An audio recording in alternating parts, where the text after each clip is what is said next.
on se retrouve donc pour l'invité du jour et ce soir c'est Daniel Lacour qui est avec nous, bonsoir. Bonsoir. Alors merci d'avoir accepté cet entretien, vous êtes le président d'Animal Amnesty. Oui, absolument. Alors on va revenir un petit peu sur l'association et surtout sur l'action que vous avez menée samedi contre la fourrure. D'accord.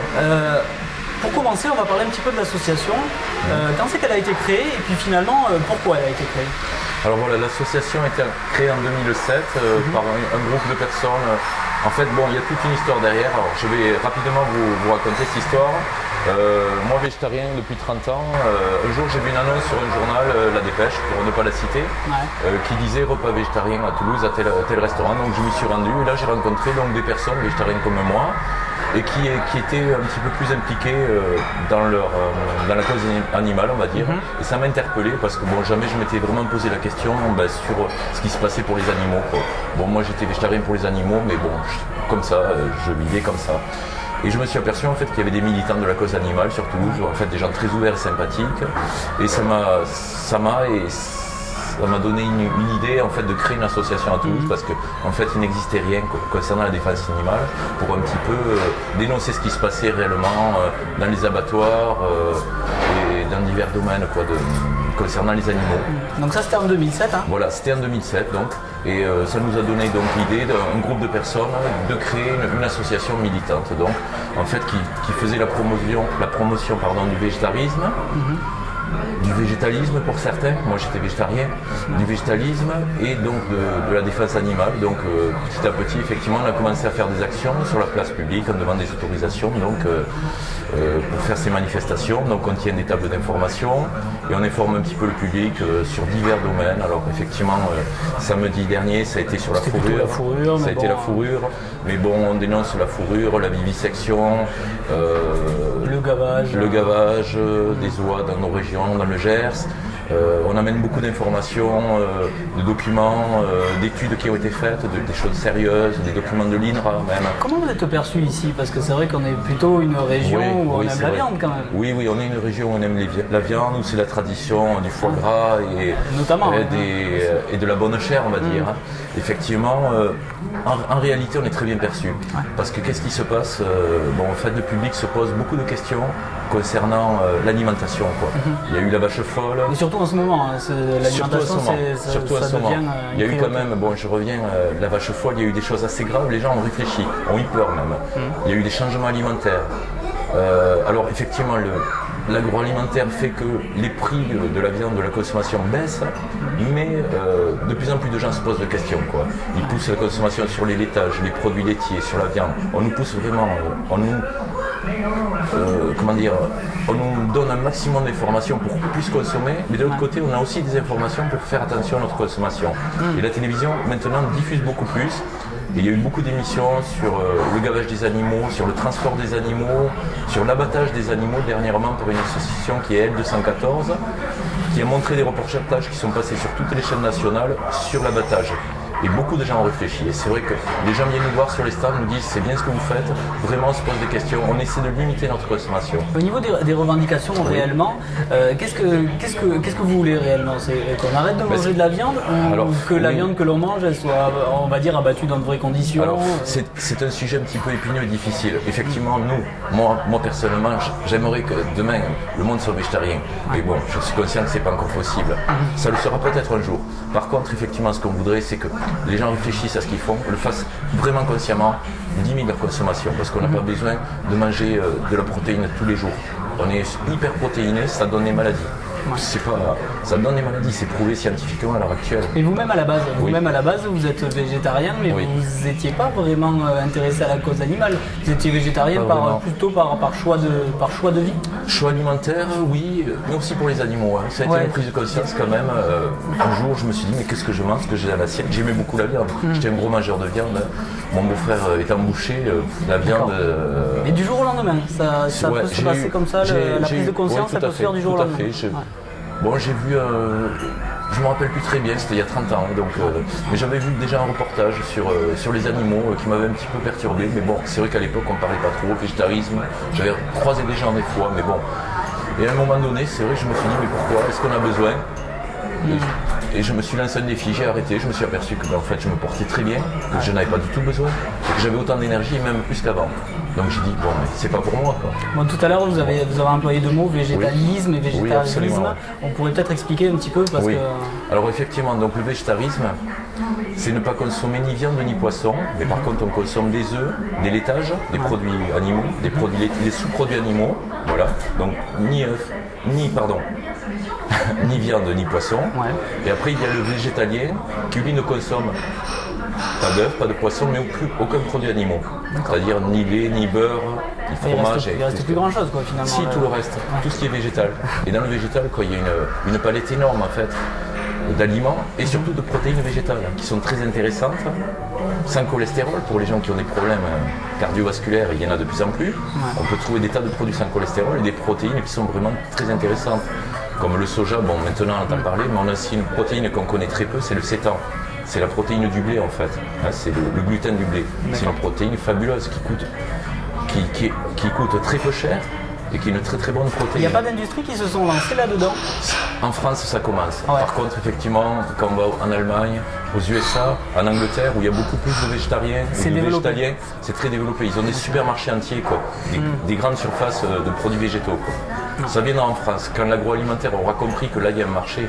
Parce que pour l'instant, qu'est-ce qui se passe? On est en moyenne 3% de végétariens. C'est peu, mais beaucoup à la fois. C'est quand même... Il y a une augmentation là-dessus? Oui, il y a une augmentation parce que les dernières statistiques datent des années 90 où on était à 1,5%. En 2010, on est passé à 3, même voire plus. Mais on ne sait pas parce qu'il n'y a pas vraiment de statistiques précises. Les végétariens ne se manifestent pas spécialement en disant je suis végétarien. Bon, mais il y en a partout, on en rencontre lors des tenues de stade, on rencontre beaucoup de personnes âgées ou jeunes, beaucoup de jeunes bien sûr, qui viennent nous dire mais moi aussi je suis végétarien. On a une liste de personnes intéressées par les informations sur la défense animale qui s'inscrivent.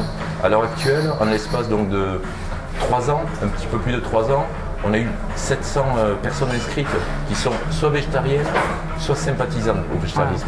Donc c'est quand même, ça prouve qu'il y a quand même beaucoup de gens qui sont sensibilisés par ça. Bon alors on va revenir à l'action de samedi. Oui. Donc qu'est-ce qui s'est passé réellement? Vous êtes réunis autour de manteaux de fourrure? Oui, alors bon, effectivement on a organisé cette action en fait qui était prévue pour la journée sans fourrure, mais qui a été annulée faute de neige parce que tout était bloqué à Toulouse, donc on n'a pas pu se déplacer. Donc cette journée hier de samedi a été organisée donc contre la fourrure. Donc nous avons mis un vieux manteau de fourrure qui a été posé sur un drap blanc avec du faux sang autour. Bon, ça c'est l'image de choc. Pour le symbole. C'est l'image de choc. On a réuni un nombre de personnes, de militants ou de personnes qu'on a sollicité pour venir nous rejoindre dans un cercle de silence. Alors ce cercle de silence c'était quoi? C'était un petit peu nouveau à Toulouse parce qu'en général les manifestations sont un petit peu plus actives on va dire. Là c'était vraiment quelque chose dans le silence. Le but c'est quoi? C'est de faire de l'information là? Le but est d'informer effectivement et que les gens se posent une question, s'arrêtent et dans le silence se posent la question du pourquoi et comment. Et vraiment, ça a été vraiment très bien ressenti par le public. Beaucoup de gens ont dit mais il faut arrêter ça, on n'a pas besoin de ça, on vit très bien sans ça, laissons les animaux tranquilles. Voilà, et ça a vraiment été le... Mais qu'est-ce que vous voulez interpeller par ce genre d'action? Est-ce que c'est plutôt la personne qui va aller acheter le manteau de fourrure ou est-ce que c'est plutôt la personne qui va le vendre? On interpelle surtout la personne qui va l'acheter. Parce que s'il n'y a plus d'acheteurs, il n'y a plus de vendeurs. Voilà, c'est ça. C'est un boycott. On boycotte ces produits, il y aura plus ces atrocités. Le problème qu'il y a, c'est qu'en fait, les créateurs de mode, certains créateurs de mode, continuent de faire la promotion de la fourrure. Et on trouve dans leur collection des cols, des manteaux complets de fourrure. Je ne citerai pas, parce qu'il y en a plusieurs encore en France qui font cette promotion de la fourrure. Beaucoup ont arrêté, il faut le préciser. Beaucoup ont arrêté, mais encore certains continuent. Il y a des réfractaires qui ne veulent pas savoir. Et c'est stupide parce que il y a eu des grandes campagnes nationales, il y a eu de l'information dans le monde entier, il y a eu des campagnes prouvant que effectivement la condition animale concernant l'élevage de fourrure c'est une horreur, des atrocités, le dépeçage à vif, il y a des choses horribles. Les gens croient que la fourrure, on ne trouve ça que dans le luxe, c'est pas vrai. Sur le principe, vous n'êtes pas forcément contre la fourrure, c'est plutôt contre les conditions qui font Non, on est pour l'abolition en fait. On est contre la fourrure. Précisément pourquoi? Parce que c'est une atrocité C'est de l'élevage intensif obligatoire, parce qu'ils veulent des choses rentables.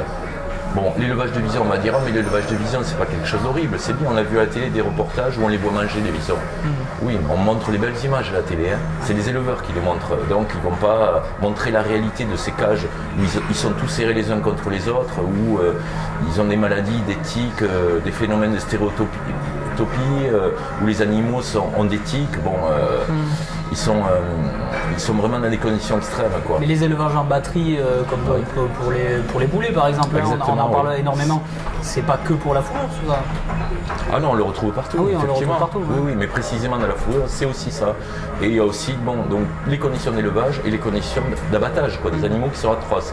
Ils sont atroces, soit par électrocution, donc une canule dans l'anus et une dans la bouche par électrocution pour les renards, pour les chinchillas, pour les bisons. Bon, les lapins, une race spécifique qui a été élevée par l'INRA pour la fourrure de lapin. Les gens croient quand ils portent du lapin que c'est le lapin qu'on a mangé. Non, c'est faux. C'est un lapin qui est vraiment élevé pour la fourrure. Pour ça, d'accord. Donc ça, les gens ne le savent pas. Donc on est là pour les informer et leur donner aussi des marques de créateurs qui n'utilisent pas de fourrure, des magasins qui se sont engagés à ne pas vendre de fourrure. Il y a une alternative à la fourrure aujourd'hui ? Absolument. Au niveau, oui. Je veux dire au niveau visuel. Oui, tout à fait, tout à fait. Si les gens veulent porter du synthétique, il y a du très beau synthétique. Il y a des chapeaux en synthétique, il y a des cols en fourrure synthétique qui sont aussi chaudes et qui sont sans souffrance, quoi. Donc c'est plus la peine de passer par. Pour avoir la liste de ces créateurs, on peut venir sur votre site internet. Oui, voilà. Donc sur le site, on trouve la liste. Bon, en fait, simplement, je vais donner l'association qui milite et qui donne toutes ces infos. C'est Fourrure Torture. Donc on trouve sur internet où là, effectivement, on trouve toute la liste des magasins éthiques qui se sont engagés à ne plus utiliser de fourrure. Ouais. On y trouve aussi ceux qui ne veulent pas s'engager. Vous avez fait les deux. Voilà. Et il y a effectivement les noms des magasins à éviter, quoi. Parce que bon, le boycott de ces magasins, c'est une bonne chose, quoi. Ils comprendront un jour que pour être créateur, on n'a pas besoin de faire souffrir, quoi. Bon, avant de se quitter, la prochaine action ? Alors la prochaine action, donc en fait, ce mois de février va être calme. C'est en fait pour notre association le moment où on va tous se réunir pour mettre en place les actions de l'année 2010. Sur l'année, ouais. Alors, par contre, quand même, je vais vous donner une date qui sera le 20 mars, qui est une journée nationale, et c'est la journée sans viande. Donc là, je ne peux pas vous en dire vraiment plus ce qu'on va faire. En tout cas, on vous verra. On nous verra, on sera sur la place publique, on va contacter les médias. Ça va être une grande action où il y aura des dégustations de produits végétariens. Il y aura des stands, il y aura beaucoup d'animations autour de cette action. Voilà. Une promotion pour le végétarien. Absolument, absolument. Eh bien, écoutez, on vous remercie beaucoup en tout cas d'avoir accepté notre invitation. Et puis on se retrouvera sûrement en mars alors pour cette action, la journée sans viande. Voilà. Nous on se retrouve dès demain pour un nouvel invité du jour. Bonne soirée sur TV Info.